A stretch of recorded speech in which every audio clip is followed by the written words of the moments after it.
So summer of 2024, Eugene, Oregon, University of Oregon, and the Oregon Bach Festival. I traveled there to see the tail end of the festival and to catch up with Joanne. And we start here at the Amtrak train station in Eugene, which I just thought was pretty quintessential. So quintessential America. Like I said, look at that. So cool. So, University of Oregon at Eugene, better known as Faber College. Faber College from Animal House. Animal House. So I don't know that any of these, I mean, it's so long ago. I'm sure the campus was much different then. But this is the site of Animal House. Like, this is where they filmed it. We're just at a quad. That's the duck store. We just stayed in a cool dorm. It's very pretty. It's really pretty here. Very dry. And sculptures. I think this is the building where they put the horse and Wormer's office. This is the administration building. So throughout my video here, I'm going to include some classic film, like here. There's the horse going into Wormer's office during Animal House. And so here's like just such a typically cute little house for Eugene. And then that one too. They're just absolutely adorable little house. How about these two? You know, like ultra modern, pretty cool. Like classic. I'd always heard that this part of Oregon was extremely left and liberal, and boy, they weren't kidding. So the home of the Oregon Bach Festival is this Hult Center for the Performing Arts, so we spent some time there. So I'm on the landing between the mezzanine and the lower balcony, and there's an upper balcony. My tickets are here in the lower balcony, but I just wanted to take a minute and just sort of, again, just sort of kind of marvel at what we're seeing here. Look at that. It's amazing. It's gorgeous.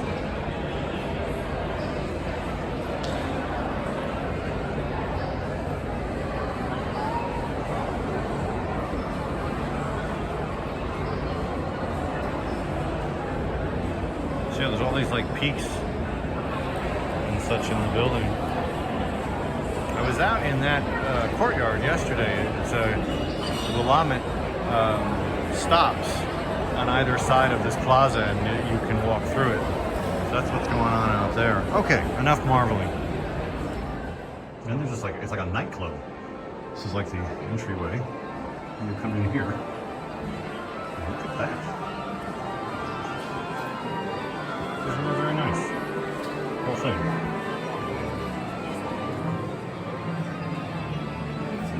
There's Joanne right there. And her friend Hayato.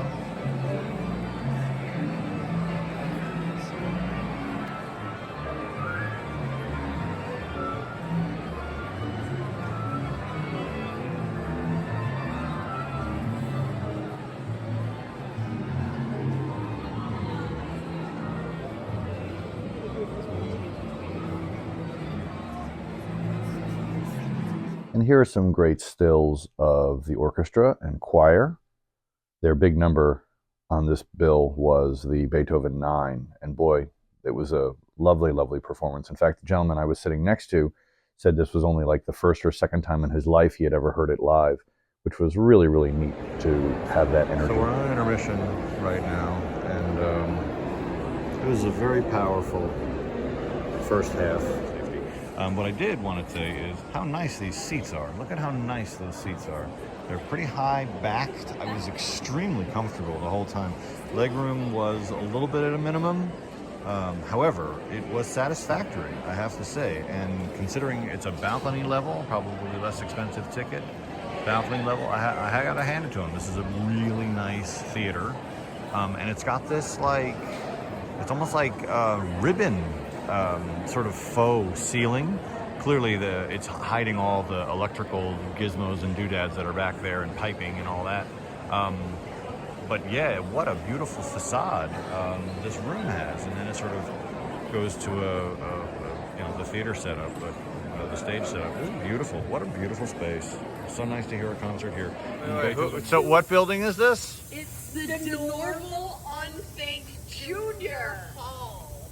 Because the senior hall must be somewhere else. Yeah, this Do we think DeNorville Senior's got another building in here somewhere? Yeah, I think he's probably got like the student union or something. Student union. You know, Mr. Unthank. DeNorville Unthank Senior. It's a lovely building. Unthank. It's a lovely building. Mr. Unthank. Unthank. All right, well, we want to thank Mr. Unthank for donating this building. You see a lot of odd things in the streets in Eugene, Oregon. And this is right up there with my obsession with post offices. And several of the shops in town had a science fiction theme to them. And so I thought it was just too cool and just had to capture these pictures. After that, we went on to the Lewis and Clark National Historic Park, drove around a little bit. Here's a map of some of the trails that we did. And we really felt like we were in a diorama the whole time. I mean, it's really, really amazing. Here's the museum. All right, so we just said... We felt like we were in a diorama, like Museum of Natural History. And And guess then- what? There's a diorama. Here's a diorama. Lewis and Clark, baby, getting their whale blubber for all their needs. Yeah. It was kind of like the plastic of the time, I think. I guess. Whale blubber. So yeah, there's supposedly a whale out there. Yeah, man. Yep. There they are. All right, here's the museum. There are those guys. Got some weapons.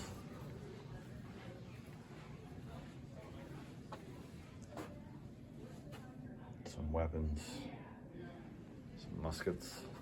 It's pretty cool. Pretty badass. And an outfit.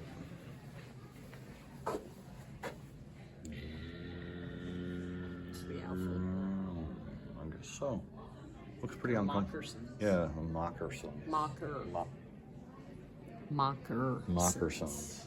That's what it said. And, Oh, they played in the evenings. somebody was playing the violin. Who played? Expedition members. There you go. With Cruzat. Cruzat plays extremely well. That's cool. Hey, did you carry your violin on our expedition? Such as we were able to share a foot, amuse themselves in dancing. To shake a foot, amuse themselves in dancing. To the music of the violin, which Cruzat plays extremely well. Lewis. Meriwether Lewis, June 25th, 1805. Pretty cool. You put that with the twisted auger. Pretty cool. And here's the canoe. Please do not reach in. Okay. But yeah, dude, I guess it's like whale harpoons and fishing accoutrement. All right. Let's wrap it up. Let's wrap it up.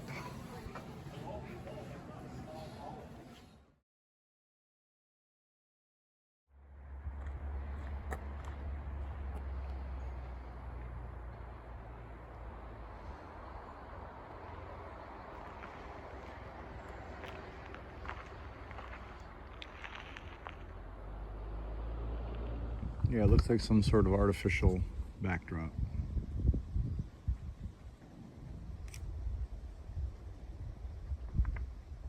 The wind's a little strong now, but the quiet is just amazing. All right, too much wind.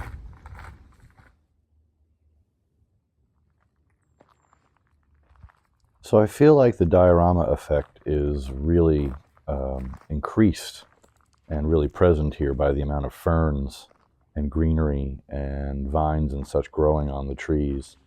But just everywhere you go, it just feels like you're in a museum in New York City or something, not in the nature as we were here.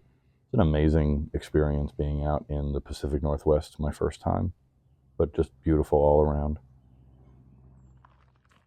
And of course, a beautiful shot of Joe. So I just figured out what this place makes me think of. And that's Endor, right? The Ewok world where the second Death Star is doing its thing. It's like, you know, up in the trees would be like their houses or whatever. And down on the jungle floor. Okay, just wanted to establish that memory. Endor. I mean, look, even as you go through here, it's like a little, even though it's a trail, it's like, you're gone. You take that turn and you're gone. There she is, gone. Don't even know where she went now. Crap, I better catch up.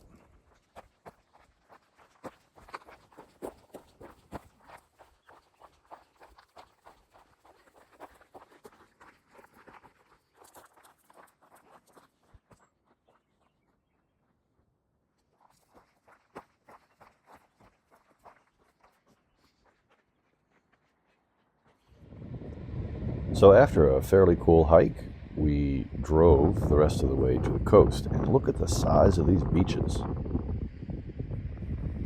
And being from New Jersey, we're not allowed to bring our cars onto the beaches, so it was pretty wild. Here's my tribute to Knight Rider.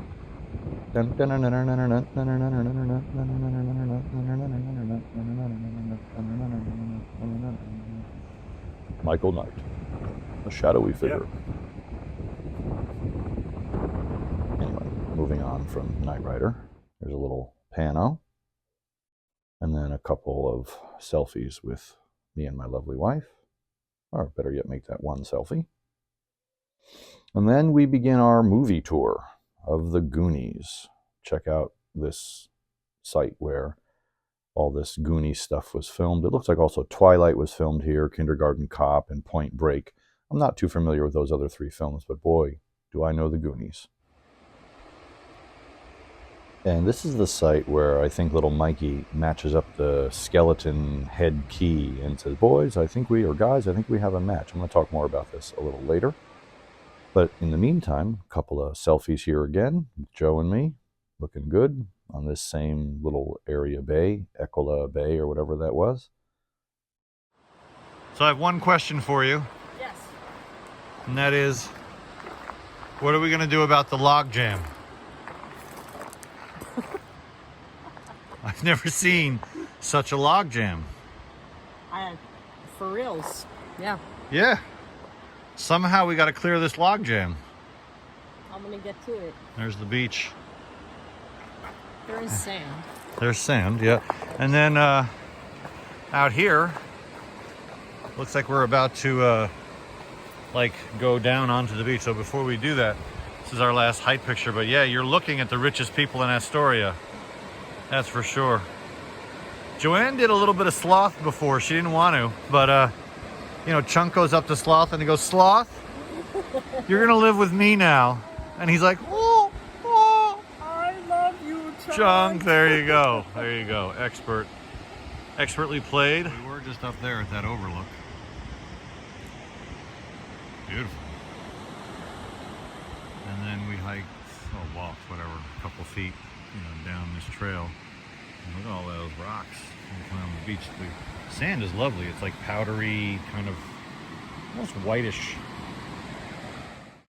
So here is the evidence, 1985 film The Goonies, and along this location with Astoria and Cannon Beach and all that.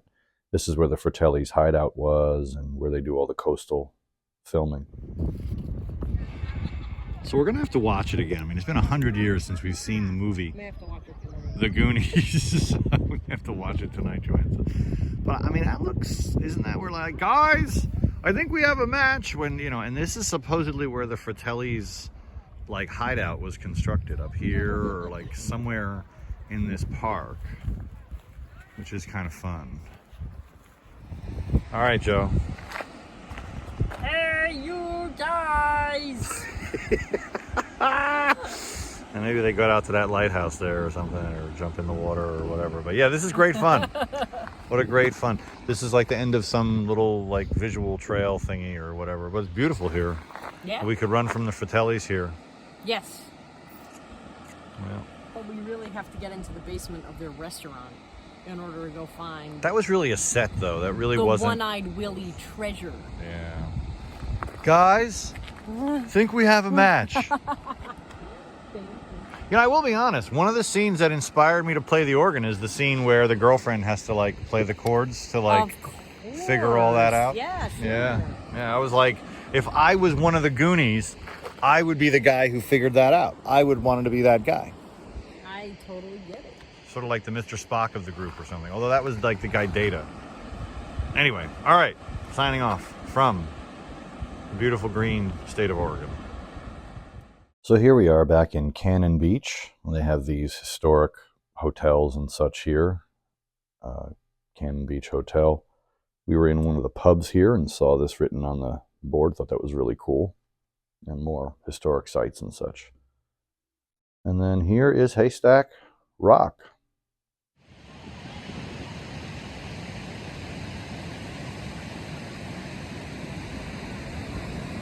So here we are on Cannon Beach. We were on the other side of that little bluff there earlier today, and those mountains there, or little rocks sticking out of the water. And this is, I think, a little more of a Goonies history was made here.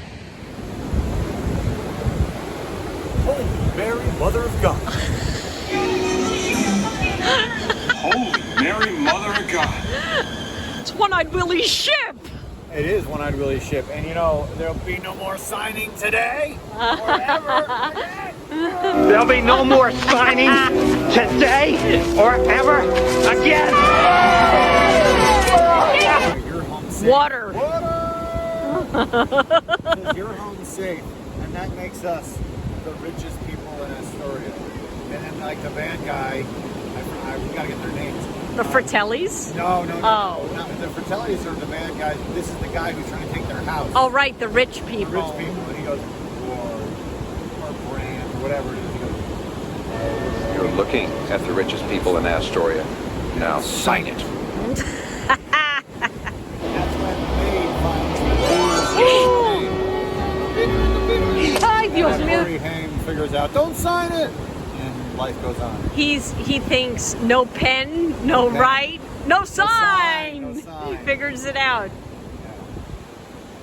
Holy Mary, Mother of God.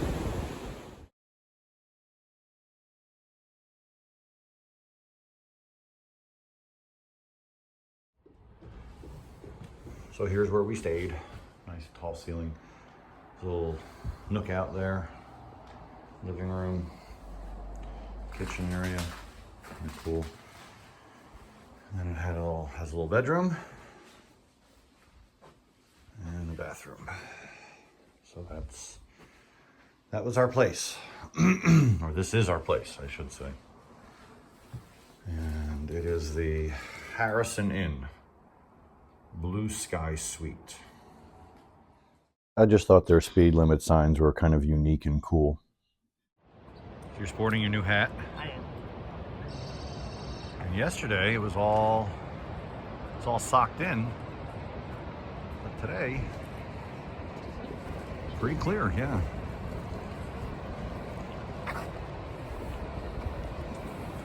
A lot of people on the beach today.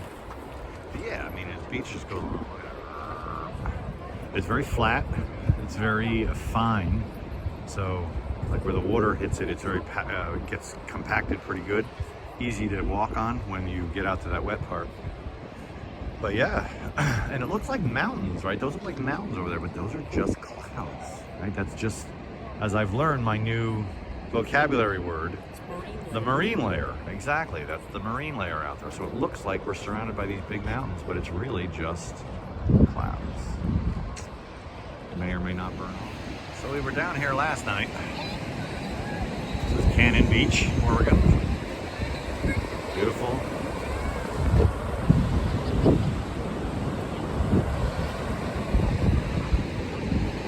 Last night we went out pretty far. We walked, you know, yonder. Yeah, here it is today. Less birds than last night. It's beautiful. It's green.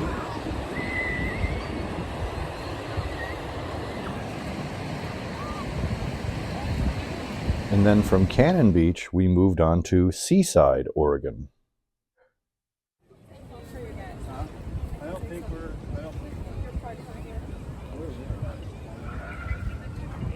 So this is Seaside Beach, Oregon. And we were just told that Cannon Beach, is the Hamptons to this being the Jersey Shore. So a lot of like wildwood seaside-ish stores and shops and stuff, and then there's like this. I had to wait a little bit, but finally those people stepped aside and I could get my picture with Lewis and Clark. Company store. There's a Hey, so what happened? We apparently went to like the employee Nike store that you can only get in with an invitation from a Nike employee. So any Nike employees out there that want to hook us up the next time we're in Beaverton. We're in Beaverton. Where the Nike headquarters is. We're in the complex. This is like Nike HQ. Yeah. So here we are. Thanks to Lou borrowing his house.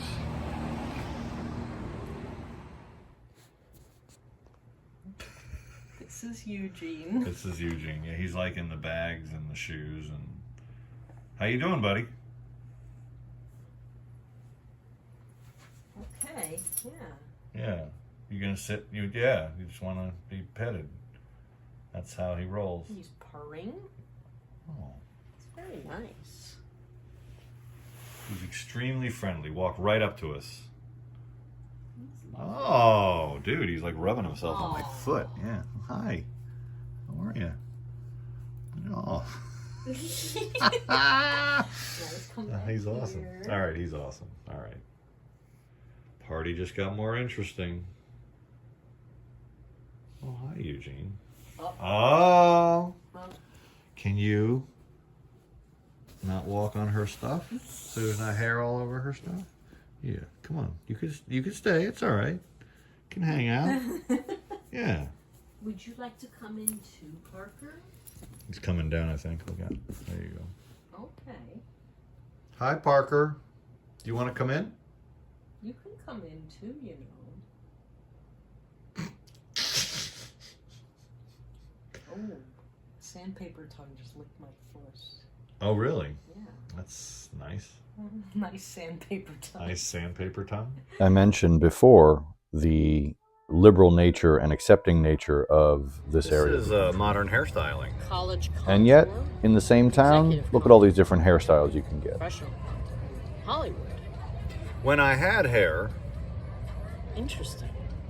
I think when I had hair, it would be closest to the college contour. So we're in Portland, and we're going into Pioneer Place, which is across from the Pioneer Courthouse. We're going to Nike headquarters. Well, not headquarters, but Portland, Maine. We're going in. Here we are. Nike. It's like a regular mall. Okay. Here we are. We'll be with you in a moment. And not too far from these shops and the city center is this Teacher's Fountain, the lovely dedication, and yeah, nothing like this in New Jersey that I'm aware of. Pretty cool. On this next little picture here is the dedication to all the efforts of teachers. We were at the world famous Powell's Books. We believe the largest independent bookstore in the country. We think. We're not sure, but we think. And while we were in Powell's Books, I discovered my very first band method book for trumpet. And of course, Moral Liberalism, to be found in Pacific Northwest, and our ride for the several days that we were there. So this is the original location of Stumptown Coffee. Here we are.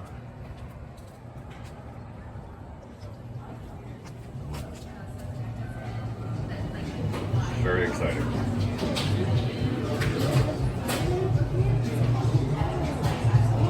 This is a very exciting day for us. So here it is. I parked up the street and the tram is at the base of that. I'm gonna walk over this cutesy pedestrian bridge. This place is kind of crazy. There's a lot going on, a lot of highways, a lot of multi-lanes. There's a lot going on up here.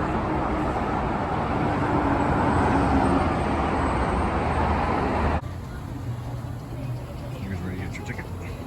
And I got Misters. And you can take this space-aged tram over all those highways that I walked over, that pedestrian bridge, and up to basically the big medical center that's up there. And it's a lovely view from that vantage point. Here it comes.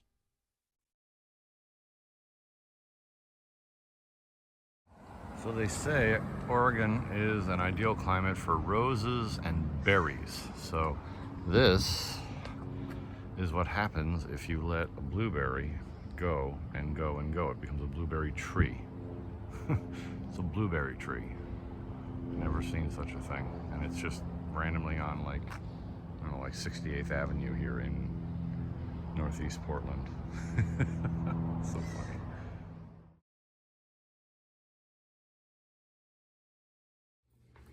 You're doing okay there? You sure are. And you're doing okay there? Yeah. Yeah, you just walk away. Yeah, okay. Now at this point I was to have gone home, but with all the extra time, thanks to Microsoft failing. So here we are on the Riverfront Esplanade, Portland, Oregon. This is the East Bank Esplanade.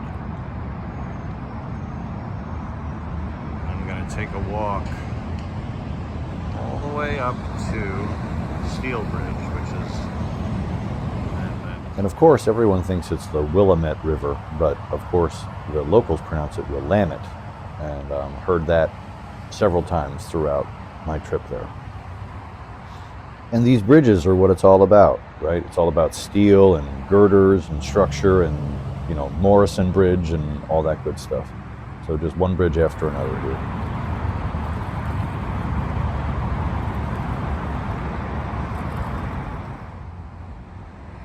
So here we are at Ash Street, looking at the Willamette and these various sites here, various bridges. And we look out over other bridges here, one to the north, one to the south, the Morrison Bridge. And then we look across the river at that boat there, which is, we're going to take a cruise on that boat a little later in the video.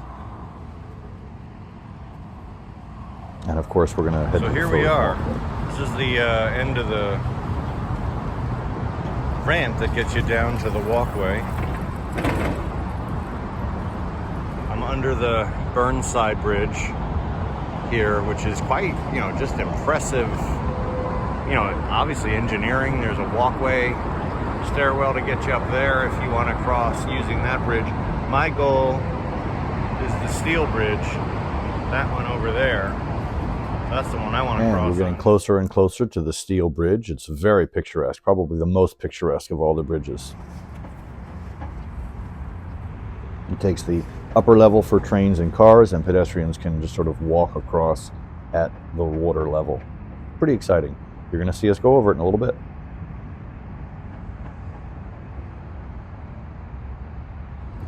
And I'm down here on the Holman Dock. Just walk out here. That's the floating walkway, the Esplanade. People out there having fun. Great day to have a boat. And then there, I guess these folks are swimming. Excuse me, these folks are swimming from this pier. But yeah, you can bring your boat up. And we are getting ever and ever closer to the Steel Bridge. More and more images of it. It's just so beautiful. And it was just such a magnet for me to just want to go there and see what it was all about and cross it. So here we go.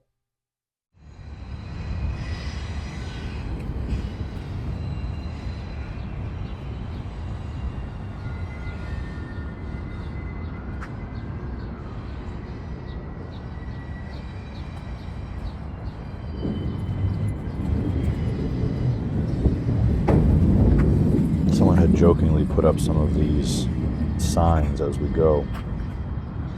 And there's the walkway, Riverfront Esplanade walkway again, and the concrete decking of the pedestrian portion of the bridge. And I thought it was neat how the effect, of course, it looks like the bridge is moving and that the water is still, and of course that's not the case, but the optical illusion is kind of fun. And interesting, too, to see the different colors of the water based on how the sun was hitting it. And I'm no expert, but I'm pretty sure that's a grain elevator. Pretty big item.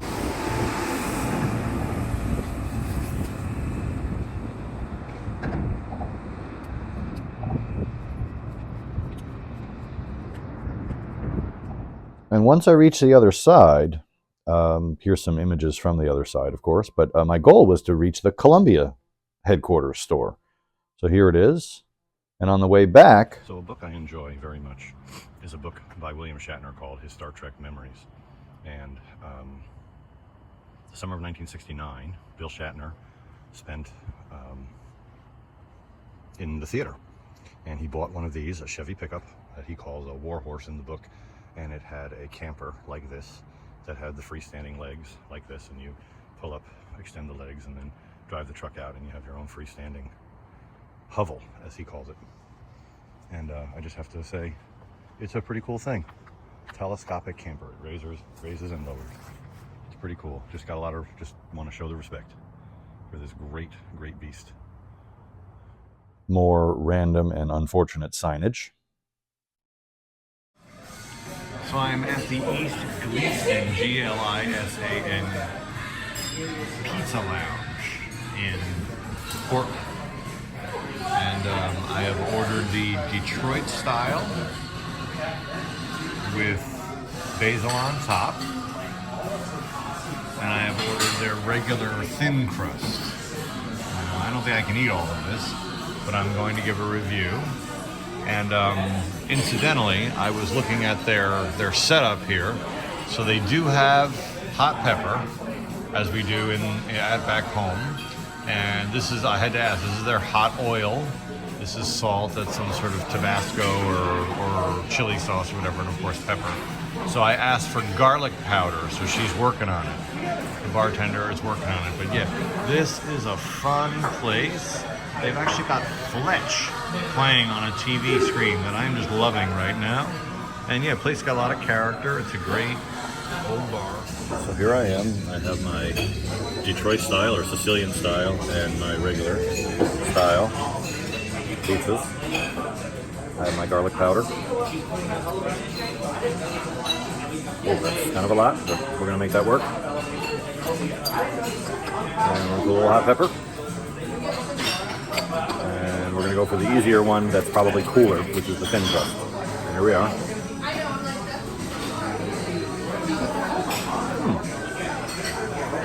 Tomato sauce is very pleasant. Very pleasant. It's a little drippy. There's a lot of sauce.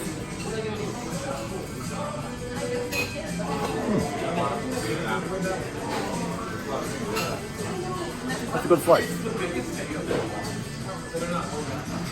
Detroit style.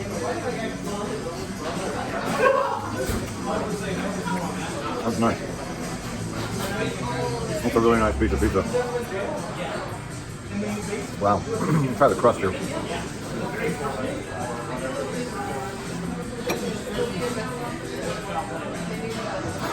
Detroit. Hands down. Not that there's anything wrong. Not that there's anything wrong with the traditional. The traditional is excellent. A little drippy, but it's excellent. But the Detroit... Yeah, the burger is definitely on the saucier side. Yeah, the Detroit is a home run. Yeah. Detroit is really good. I mean, I've had Sicilian... Perfectly crispy edges. They did very well. They were looking to impress me tonight. Yeah, thank you. Could I ask you just maybe for another napkin or two? This could get messy. Thank you. I'm here for you. Thank you so much. All right, so I'm gonna eat in peace. Thanks for watching.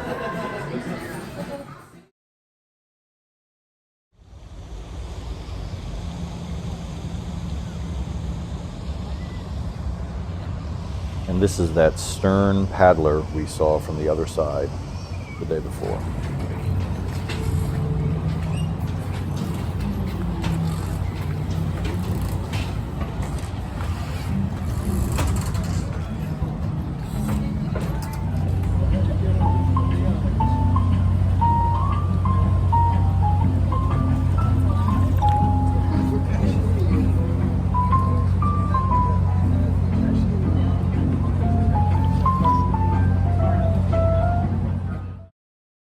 So during this cruise, we spotted a pirate ship and a huge speedboat that everybody was screaming and yelling from. It was kind of cool.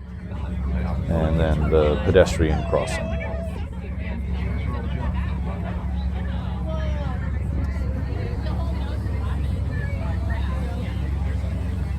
I ultimately gave up my good seat to wander the deck a little bit, and I saw in the bridge this really humorous crew of good sense of humor, these guys. And when I got back on land, I rented one of these. So I'm on my little cruiser here, and off we go. So June is the normal time for gay pride functions throughout the world. For whatever reason, this was canceled here in Portland, and so they were having it in July. Here's my old friend, the Steel Bridge. And I think because this was a July Pride instead of a June Pride, all the vendors who are normally torn between where they're going to go in various areas in June could just come here. So this was epic for that community. So everyone was in full peacock mode. And a little later, we'll see the Gay Pride Parade. So that's the other side of the Hawthorne Bridge. Oh, I'm running out of gas. This thing is not designed for any sort of inclination changes. So, but yeah, it's really pretty. I just rode over that bridge, and I rode the path up to here. And now it's time to go return this rocket. All right. So this is Mill Ends Park. I'm gonna have to overdub, but it's the smallest park in the world, or in the United States, or whatever. We are in the middle of the median, in the middle of the street. Cars going by. The green thing is a bike lane. Portland's great for that. The waterfront is right there. That's it. World's smallest park. Yes. I heard that the parade was tomorrow, but it looks like we're getting an early start on the parade, the Pride Parade.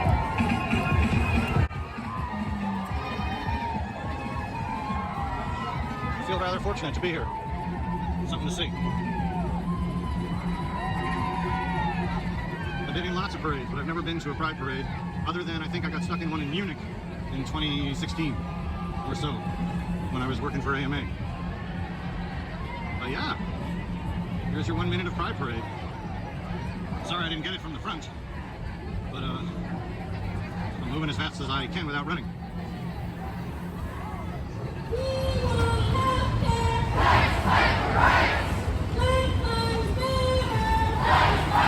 This is a wonderful example of how the front of a crowd and the rear of a crowd are somewhat detached. I'm not sure that the people in the back know what's going on in the front, because I sure didn't. And I started back there.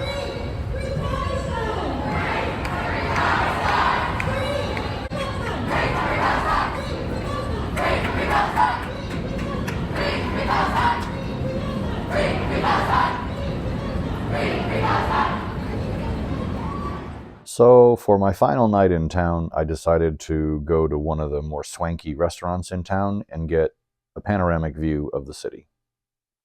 And here it is, from the Portland City Grill. All these lovely views. I ended up sitting at the bar just so that I could get a seat.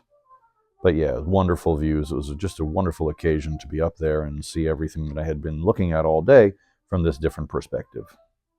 And to close, something a little softer. So, when I was a student, my band director said, he would always say, "Stop your yammering" in rehearsal. Stop your yammering, stop your yammering. I'm sorry, I'm not from here. So Yam Hill. I wonder if this is where the beginnings of all yammering. Okay, comedy moment over. But yeah, Yam Hill. Yeah, streetcar. So, if you've made it this far, I'm really grateful that you have watched our Pacific Northwest vacation video. Really grateful to you. If you heard dulcet tones of trumpet playing while I was making these voiceovers, it's just because Joanne is in her study making beautiful music and practicing while I'm doing my thing here with you folks. So thanks again for watching. Be sure to like and subscribe. And until next time, thanks for watching.